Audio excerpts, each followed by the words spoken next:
Step into your power, don't hide away.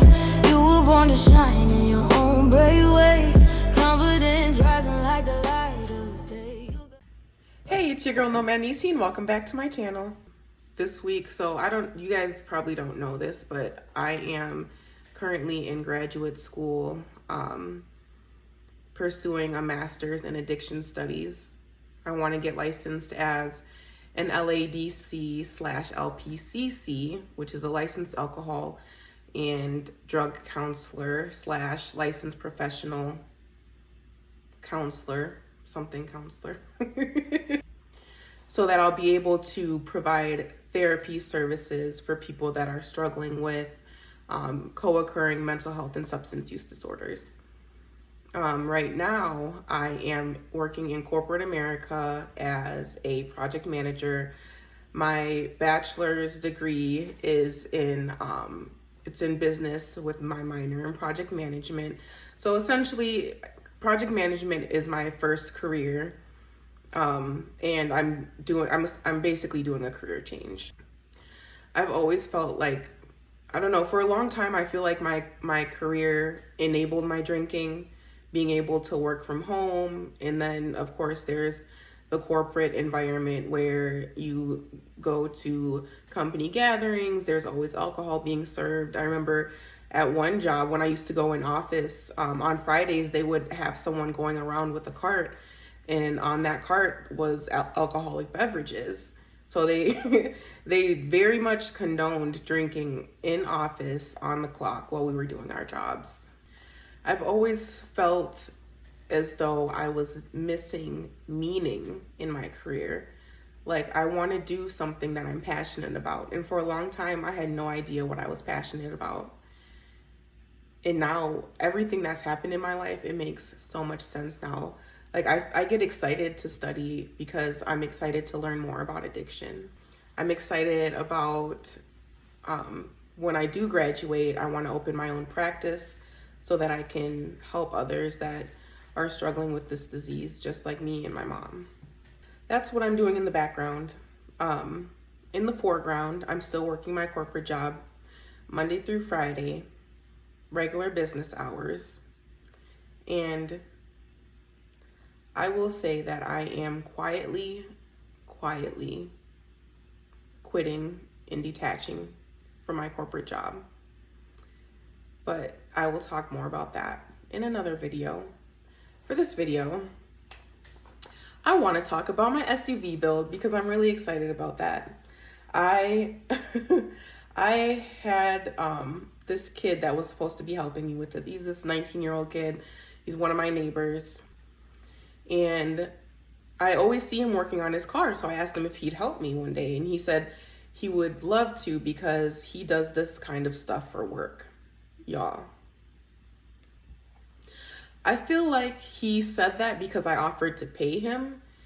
So he was probably just willing to figure it out. But it's like, I can figure it out and do it for free instead of paying you to figure it out and messing stuff up in the process. Okay, let me start at the beginning and tell you what happened. So everything's going okay in the beginning. He's doing the cardboard, helping with the cardboard, doing the measurements and stuff like that. And but then, like, the more he started to help me, the more I realized that he didn't really know what he was doing. Number one, we needed a jigsaw, which is a power tool. He had a saw, which was not, it was not going to get the job done, but he's still like trying to hack away at the plywood with the saw. And in my mind, I'm like, bro, like, what are you doing? This plywood is not cheap. I think I paid like almost $80 for one sheet of plywood. On top of that, he's like not measuring stuff. I have to keep reminding him to measure, but you're a professional and you do this stuff for work. In a rookie move, like, I am by no means a carpenter or a woodworker or any of that. But even I know from my own personal experience of using power tools, you never put your hand in front of the jigsaw blade. This man started using the jigsaw and he puts his hand in front of the blade and literally saws right into his hand. It looked so gross. And I felt so bad. Like you can almost see his bone. But like, if you're a professional and you do this stuff for work, why don't you have on no goggles? You don't have on no gloves. You're putting your hand in front of the blade. On top of that, you're not measuring. What else was he doing? You're making incorrect cuts on top of that. Like, bro, just move. I got it. I ended up having to go get another sheet of plywood because he was making so many incorrect cuts. And I'm just like, you know what? He texted me this morning and he was like, I'm probably going to have to go to the ER for my hand. And I don't know if I'll be able to help today. Perfect. Fine. I was going to text you anyways because I don't want you to help anymore. And then on top of that, he started like, I don't know what type of math he was doing, but he was trying to charge me like 60. He said carpenters they charge $40 to $60 an hour. Bro, you are not a carpenter. You're a 19-year-old liar. That's what you are. I want to believe that he had good intentions, but at the same time, he wastes my time. But I'm not even upset about it because honestly, I should have just did it myself from the very beginning. Like, this is a project that I'm really excited about. I have just been doubting myself. Like, usually I'm YouTube University DIYer, but when it comes to this, I feel like I want it to be perfect. And so I'm like trying to enlist all of this help, but in reality, it's my first build. It's not going to be perfect. So I just need to be able to just be okay with the fact that it's just not going to be perfect. And that's okay. But anyways, so this week we learned about methamphetamine use disorder in school. And it's so crazy because I like learning more about meth, like the textbook side of it, because like I learned about it from the street side as far as like my mom and my stepdad doing drugs. And then of course I had friends that did meth and things like that.